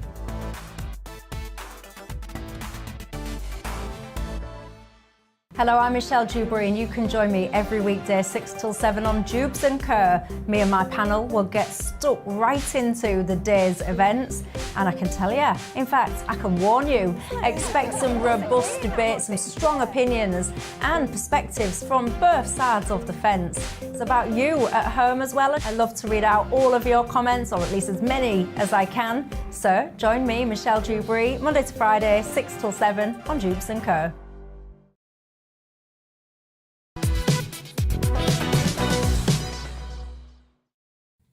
Thank you for watching GB News and for listening to us in your car on this beautiful day. We are live on TV, radio and online. We are the People's Channel, and today is the People's Show, where you decide what we're talking about. Viewer Gavin was one of the many who got in touch to say that you are worried about the NHS, and he asks, what are the plans for the NHS problems this coming winter? Any more lockdowns or restrictions? And Gavin's question comes as NHS England's backlog of 2-year waits for routine surgery shrinks, but 12-month delays are still soaring. Will things get worse? So Dr. Ken Eswani joins me now. He's an NHS GP. Good morning, Ken. Thank you very much for joining us. How does it feel for you as a GP at the moment? Do you feel like we're through the worst of the influx of people contacting you at the moment? So it's still sort of it's still pretty busy at the moment, and some of it is sort of catch up, sort of following COVID. But there is a sense that we're returning to some of the normal services, and for example, patients with long-term conditions and basically routine care that making more progress on. So hopefully we'll continue with that and hopefully get to a normal service sooner rather than later. There's, I said this statistic about the backlog of people waiting more than 2 years for routine operation in England. It was 22,500 at the start of the year, and that's come down to 168. That's really impressive. How have doctors managed to do that, Ken? So what it is the NHS has an extensive plan to sort of bring the waiting list down, certainly investing a lot of resources and targeting, particularly those who have been waiting a long time and certainly those over 2 years.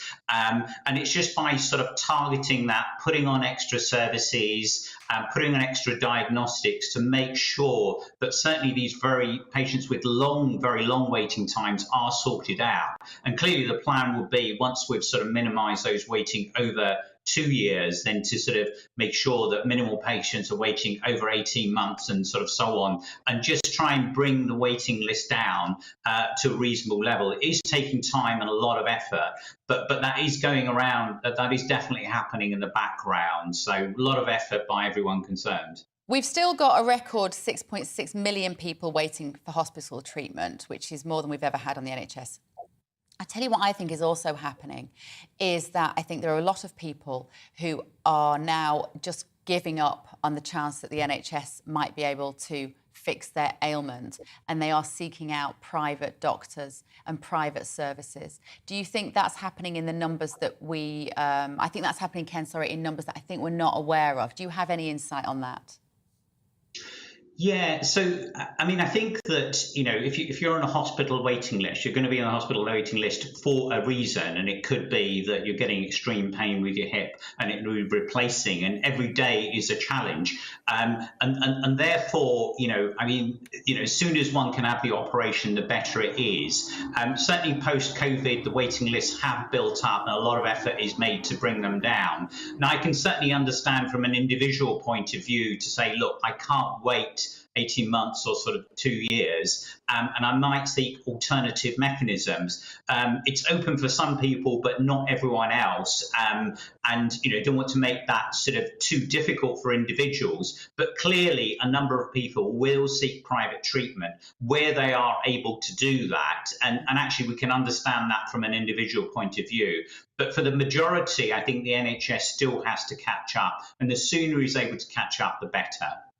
NHS chiefs are actually crediting technology for some of these waiting lists being reduced, Ken. It feels like a bit of a stretch for me. What do you think they mean by that? So, I mean, technology is improving all the time in the NHS. So, you know, patients can be treated much more quickly. They can be treated sort of at in a day case, but also in terms of follow-up, you know, rather than coming to sort of outpatients, they can be monitored remotely or through video. So technology is definitely helping us with these, you know, to have much more minimally invasive surgery and procedures. And you know, the recovery times have become much more quickly. So that certainly played a large part of that. The other big part of it is that you have, you know, centres that specialise in a particular area. So, for example, just hips and knees, and also one can get expert treatment, but also be much more efficient in terms of the way we get through patients. So lots of mechanisms to sort of suggest that we are getting better at treating patients, and obviously technology is a factor that's helping us. OK. All right. Thank you very much. We need to move on now, I'm afraid. That was Dr. Ken Eswani, NHS GP. Thank you for all your hard work. Every doctor out there, you're all doing an absolutely brilliant job. Now, after the break, is porn bad for teenagers? What about for relationships? We're going to be talking about that. We don't shy away from the controversial discussions here. On To The Point, we're going to be bringing you that debate after these headlines.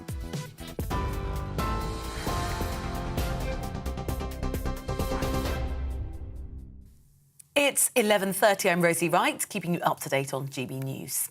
The Foreign Secretary's ruled out a windfall tax on energy companies, saying that's not the answer to the cost of living crisis. Speaking at a Life Sciences Centre, Liz Truss also clarified she hasn't ruled out giving cash payments as additional support. It's after the Chancellor Nadhim Zahawi says he'll hold crisis talks with energy bosses, as figures show households already owe suppliers £1.3 billion. Newswitch says 6 million homes are already in debt by an average of £206 to their supplier. Liz Truss says she can use other strategies rather than increase tax to lower energy prices. The answer to our problems are not more taxes. We have the highest taxes we've had for 70 years in this country. We're threatened with a recession. What we need to do is keep taxes low, attract investment, and I will do all I can to make sure that energy companies are delivering. That energy companies are delivering on increased supply, that energy companies are keeping bills as low as possible. But the answer is not yet another tax. That is a Gordon Brown style solution. A child killed in a gas explosion in South London has been named locally as Zahara Salman. More than 100 people were evacuated from their homes following the blast, which destroyed a terraced house in Thornton Heath on Monday. 3 other people were taken to hospital. Royal Mail is warning strike action will make pay rises less affordable because of the financial impact it will have on the business. More than 115,000 staff are planning to walk out on the 26th and 31st of August, as well as on the 8th and 9th of September. The companies described the move as an abdication of responsibility for long-term job security. TV, online and DAB+ radio, this is GB News.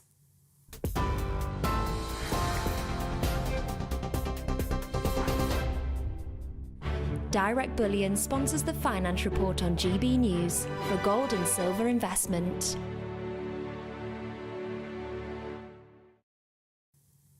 Here's a quick snapshot of today's markets. The pound will buy you $1.209 and €1.182. The price of gold currently stands at £1,484 and 9 pence per ounce. Direct Bullion sponsors the Finance Report on GB News for physical investment.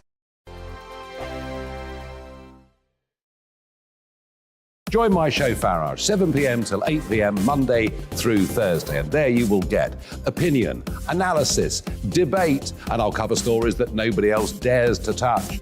You've been cancelled. Join the club. Oh, my goodness me. And then for the last 15 minutes, talking pints. We're over a drink. We have a civilised conversation with someone. We very often disagree, but we do it in a grown-up way. Come and join me on Farage.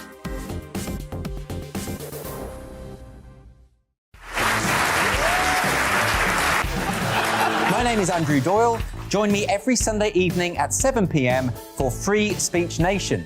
This is a show where we address current affairs and news stories of the week with the help of 2 wonderful comedian panellists. I brought in comics because I want to give it a lighter edge, and also they work for less.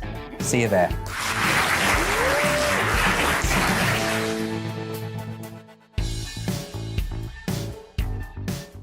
Hi there, it's Stephen and Anne. At breakfast from 6 a.m, you'll always be caught up with everything you need to know, the latest headlines, opinions and debates. We'll bring you the good news and the bad, but most of all, we're here for you. Remember, send in your views and let us know what you would like us to talk about. That's because we're your news channel. And every morning at 6 a.m, it's breakfast on GB News. I'm Dan Wootton. Join me Monday to Thursday from 9 to 11 for the feistiest and most fun news debate on TV, where free speech reigns. I'll bring you a sharp take on the day's biggest stories, bombshell newsmaker interviews, and A-list guests. And I guarantee you, no spin, no bias, no censorship, and no reason to go to bed. That's Dan Wootton tonight, Monday to Thursdays from 9 on GB News.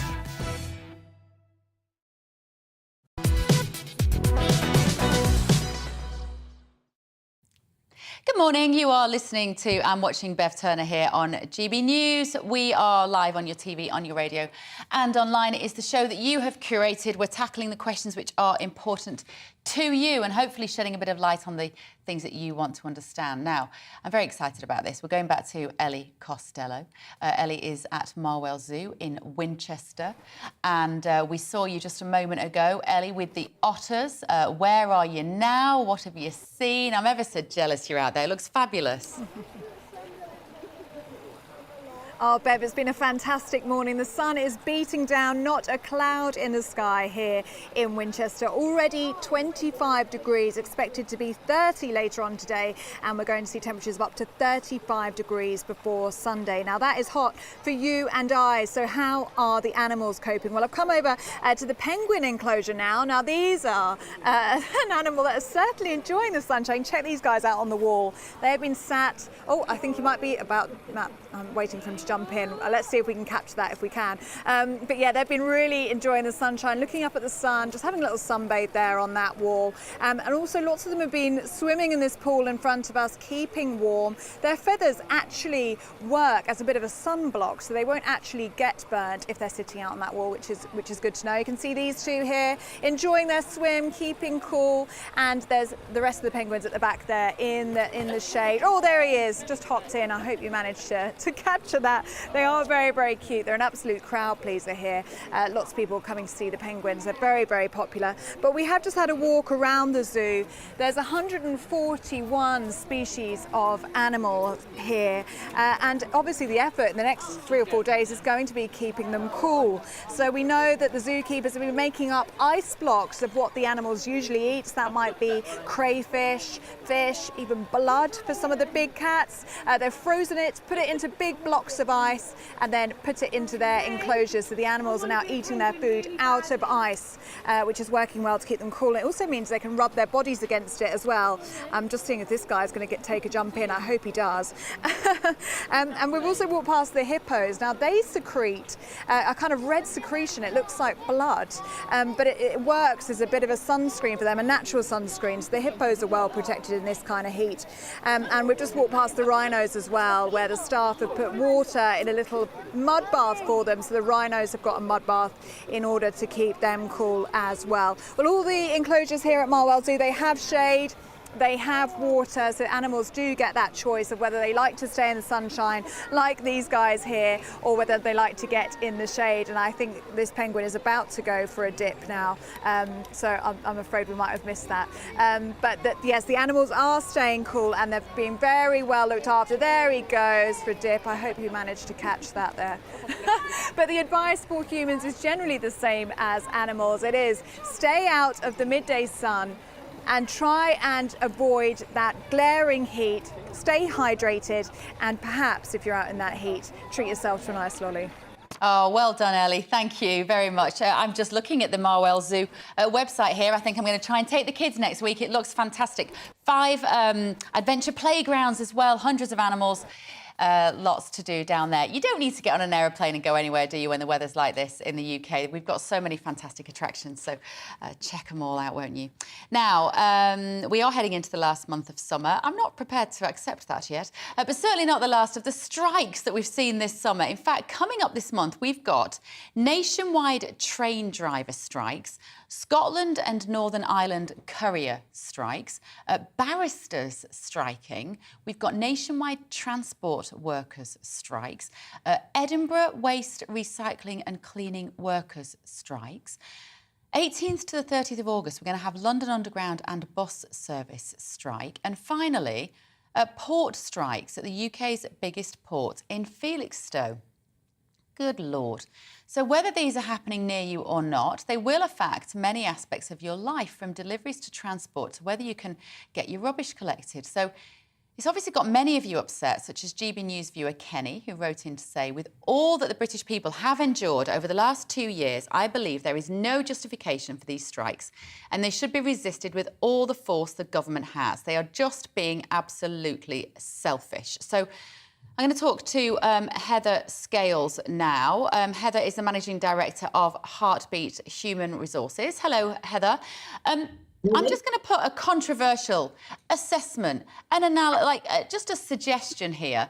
Do you know what? The last couple of years, a lot of people got used to sitting at home, not going to work and thinking that was OK, and they want to have a little bit more of the same. Is that what's happening here? I think possibly not. What's happening is the different sectors clearly believe that pay is a problem and their conditions are a problem. So what they're trying to do is use the strike as a way of disrupting everything, so that the government or businesses take note. Sort of paradigm shift, though. And what I mean by that, Heather, is that there's this kind of power shift that happened during lockdowns, where as a customer, I'd walk into a shop and the person serving behind the till could tell me what to do. You have to stand on that circle. You have to wear a mask. You have to do as I tell you. You can't use the fitting rooms. And something happened in power, which I think the customers are paying for now, because we're still seeing terrible customer service everywhere I go at the moment. I can barely function in the real world anymore, Heather. I'm finding it really difficult. But I think that also put a lot of power in the hands of employees. And ordinarily, I would say I like to see empowered employees. But I wonder whether there are bosses now that are frustrated about the fact that they are back trying to make a profit. They are trying to sell their goods. They're trying to provide their services. And people just aren't they're just not playing as part of a team anymore. I think the majority of workers are. I think, you know, if we look at most companies, or a lot of companies, have moved to hybrid working. I think employees are so happy about that I think they are giving back. But there is a small percentage, obviously, in the UK that aren't happy with their pay and benefits, and therefore are wanting to disrupt everything else.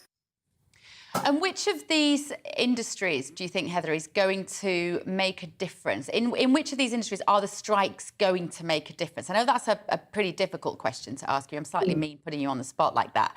But which of them do you think will see their pay and conditions improve? And which of them are just going to end up changing the complex landscape of their business so that agency workers can be brought in and people will ultimately just lose their jobs? I don't think anyone will benefit from this. For me, the longer term, all that happens with strikes is that individuals are affected a longer term, whether it's bringing in, as you say, agency workers or redundancies. I would always say, do not use strike action as the way to resolve issues. It just doesn't work because, you know, as said before, it disrupts the train strikes, disrupts people trying to get to work. Felixstowe disrupts, Postal stops businesses. So we've just got to think differently about it and say, just talk, you know, get together and talk about this to resolve these issues. Even barristers, you know, going on strike. So why is it that we can't communicate anymore? Why is it that we can't just sit down across a table and have a discussion about this? You know, a real sensible discussion about pay and benefits, rather than actually disrupting everybody in the UK. It just doesn't make sense. I'd love to know your take on that. Why can't we do that anymore, Heather? You're the director of Heartbeat Human Resources. Maybe we haven't got enough good human resources people sitting folk around a table and coming to conclusions. That might be a very good reason. I think we've lost something in terms of that team element. And I don't know whether it was about through the pandemic or whether things have just changed. But I would urge, you know, give me a call. I'm more than happy to sit round a table and try and resolve these issues. But people aren't listening. They're just not listening to each other and their needs. And I appreciate the cost of living, you know, and all of those other struggles that we've got going on. But let's not waste time and energy and cause stress, because it will cause stress for the people that are on strike as well as the people who are trying to use the facilities, you know, trying to get to work by rail. OK, thank you very much. Helen Scales there, Managing Director of Heartbeat. People aren't listening to each other. Never a truer word has been spoken. If I've seen one thing in the last 2 years, it's that people stopped talking to each other, they let emotion get in the way of these conversations, and they stopped listening to each other. Right, finally, listen up. I'm going to talk about porn. GBNews viewer and listener Karen wrote in to say, I think something needs to be done about porn consumption, and maybe it should be talked about more in sex education classes. I've got a teenage son, and I've always told him that porn is not real. They are actors, and that is not how to treat women. So is porn damaging to loving relationships? So joining me now to discuss this is Louise Perry, author of The Case Against the Sexual Revolution. Hello, Louise. So what's your take on our viewer question? You know, how do we handle this? How do we talk, particularly to teenage boys, but I would say girls as well, about pornography? I mean, I completely echo your viewers' concerns completely. I honestly think that porn is just a disaster for this generation. And I think that, yeah, sex education is part of the story. I think that comprehensive sex education is always a good thing. I used to teach consent workshops in school, so I clearly think it's a valuable thing. I also think that it's not enough, you know, because in reality, if you've got, say, an hour max, a term, a year of sitting kids down and telling them that porn is unrealistic and that it portrays really aggressive attitudes towards women and all this bad stuff, fine, but you know that it's now completely normal for young men in particular to be seeing porn from a really young age, from the age of 11 often. This is part of the nature of having smartphones, is that they've got it in their pockets, and it's much easier to be viewing this stuff from a young age and to be viewing it without their parents' knowledge. Like having an hour's workshop set against the almighty like power of the porn industry that they could be watching for hours a week is just not really a match, which is why I think that the other thing we have to be thinking about is the government stepping in and regulating the porn industry and finally doing age verification. We've been talking about it for so many years and we've yet to actually see it happen. Do you think that teenagers will find a way around age verification, though, Louise? Teenagers are very good at finding a way around most restrictions that adults try to place upon them, particularly when it comes to technology. They always seem to be one step ahead of us. Yeah, I mean, and a lot of parents feel this kind of hopelessness of how on earth am I supposed to keep one step ahead of my teenage child who understands tech so much better than I do. I completely sympathise with that, which is why I think that this has been why the government have been struggling with age verification, because it's difficult to design, it's difficult for legislation to keep pace with technological change, because legislation takes ages to get through Parliament and tech, we know, is changing every day. I think that the answer has to be to force the platforms to design effective age verification systems, rather than say that the government has to come up with some sort of solution. We say, look, the platforms, if you're going to operate in this country, you have to be making sure that underage kids are not accessing your content. Whatever mechanism you want to use for that, that's up for you, but they have to be doing it themselves. And if they're not, then they should be facing really punitive fines, really serious measures from the government, because I think the problem is we're still sort of operating in this space of thinking about this as being like dirty magazines from the 60s and 70s. And it's just not the same. It's a completely different beast when you're talking about online porn. What is the damage that can be caused, Louise? Because your book is called The Case Against the Sexual Revolution. So what harms are you aware of? So, I mean, there's first of all the huge harm done to people who are actually creating porn, particularly. I mean, we know that there are so many images of underage girls in particular on even the most mainstream porn platforms getting their lives absolutely ruined by this. This is the sort of horror that girls are facing as a risk that they didn't face in previous generations. So there's that side of it. But I also think that we should be thinking about the boys. It is mostly boys, although not exclusively, who are being exposed to this material as also victims in a way, you know, because they're having their young minds are being warped by this really, really addictive and really damaging content, which is warping their sexuality. You know, they're watching hundreds of hours of this stuff often before they've had any sexual experiences themselves.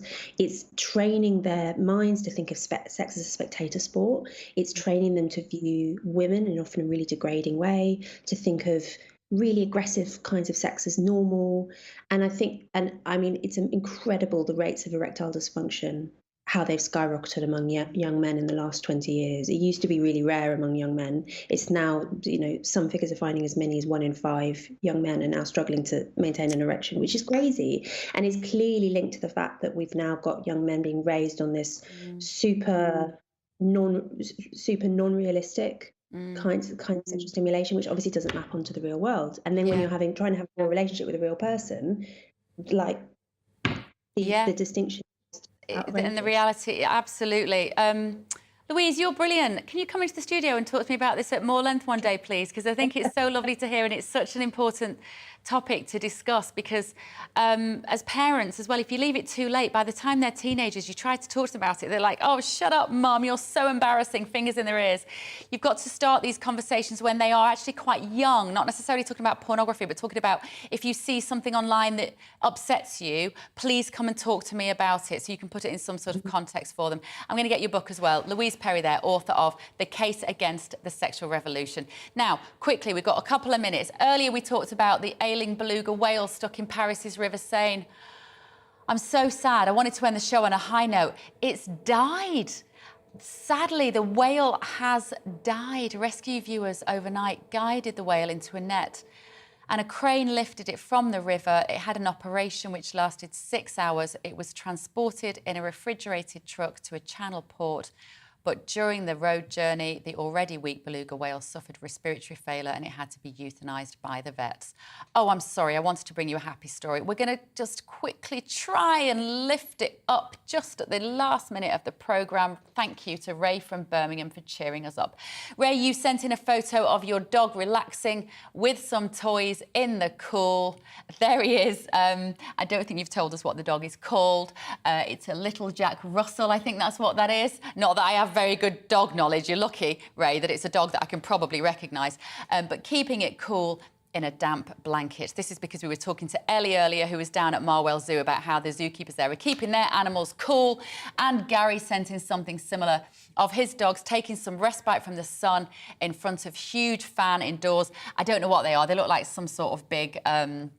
I don't know, bulldogs, lay on the ground, relaxing on a wooden floor with a huge fan, keeping them cool. Look at them. What are they? I don't know what kind of dogs they are. They're those ones with a big saggy face. Right. A couple of minutes of views now just before we go. You've kept me very busy today. I'm going to be back on your telly at 2 o'clock as well, by the way. I get a little break for a spot of lunch and then I'll be back to talk to you. Housing. We had a VT earlier about housing situation down in Cornwall. Andrew has said there are individuals and families in this country that own thousands of fat houses. I saw one woman on a TV programme who owned more than 2,000 houses. We'll never solve this problem unless we cap the number of properties that any one person or family can own. I don't think we can ever really do that, Andrew, but we might have to do some work into looking at the banks, as particularly in other countries. Not so we're buying up swathes of houses at the moment. I'm not sure what their logic is for doing that, but we probably should be talking about it. And Rachel has said about the heat wave, please spare a thought for us night workers. I'm a nurse that works permanent nights, and if you think it's hard sleeping by night in this heat, just try sleeping during the day. It's a very good point, Rachel. You need to be like those two big slobbery dogs and get yourself a big fan and lie in front of that. More on housing. Anna said the housing crisis in Cornwall is replicated on the Isle of Wight. There's about an estimated 3,000 holiday homes there. I love the Isle of Wight. Long-term rents are becoming fewer by the month. There's a real crisis there too. We have one more story to tell you. This is... where are we going on this? I think we've got one more story to bring you. OK, after the beluga whale news, let's end the show with some more positive news. An NHS occupational therapist has won £1 million on the National Lottery. Yes, a happy story. Not only this, but just days later, 50-year-old Maxine Lloyd got the all clear from her breast cancer treatment, and she says she didn't originally want to go public with her win, but hopes in doing so she can urge others to visit their GP and get screened for breast cancer. She'd undergone chemotherapy and radiotherapy to treat her cancer. She was in the middle of her final radiotherapy session last week when her bank notified her of the surreal £1 million deposit. That is just such a brilliant story. I'm so pleased. How many of us would want a little £1 million in our bank account overnight? That would be lovely, wouldn't it? Just a couple bit more on your housing stories here that you got in touch with. Janet says the planners need to build homes on brown sites. They're in every town up and down the country, and then usually an eyesore. Green up by planting plenty of trees as well. I don't know why we don't do more about planting trees. One of the most effective and easy solutions to carbon dioxide climate crisis would be planting more trees. We should just be doing it all over the place, shouldn't we? Janet has said people living in the town would help regenerate ailing businesses too if we could build these houses. The green belt is fast disappearing. We need these green lungs more than ever. I couldn't agree more. And Patricia says, it's not for the government to tell folk about who can buy houses. I can see where they're coming from. It's not fair, but that is life. Well, that is capitalism, Patricia. And on the whole, largely, it does work for those who are prepared to put in the time. Right. As I said, I will be back with you at 12 o'clock. Thank you very much for joining us. Thank you for keeping me busy reading all these messages on the show today. And I will also be back at 10 o'clock tomorrow morning as well. But coming up next here on GB News, on your radio, on TV, on the app, is Esther McVeigh. Hello again, I'm Ada McGiven from the Met Office. Another dry and sunny day for the vast majority and turning hotter with temperatures higher compared with the last few days. Also warming up overnight. Now, at the moment, high pressure is well and truly in charge. That's affecting the weather across most of the UK, but A weather front is approaching the north and northwest of Scotland, and that's going to thicken up the cloud through the day. The rain will arrive a little later on, but for the rest of the UK, well, it's simply sunny skies, light winds as well, and temperatures rising. So a hotter day to come compared with Tuesday. Temperatures widely up into the high 20s, low 30s, 31 Celsius, the high there across parts of the southeast. But in the north and northwest of Scotland, well, here it will turn increasingly cloudy and some outbreaks of rain will push into Caithness, into Shetland, Orkney, as well as Lewis and Harris overnight. But otherwise, for most of the UK, it's a clear night. But there will be some low cloud and fog drifting into the east of England for a time. And temperatures overnight, well, staying up in the mid-teens in many places. So a warmer night to come, uncomfortable for sleeping, I think, in many spots. But a bright and warm start to the day once again on Thursday. Any early low cloud around the east coast will tend to fade away, although some of it will linger on the beaches. And in the north and northwest of Scotland here, there will be some low cloud and some outbreaks of rain at times. 16 Celsius in the far northwest, 28, 29 Celsius southern and eastern Scotland, Northern Ireland, but across much of England and Wales it's low 30s, 31.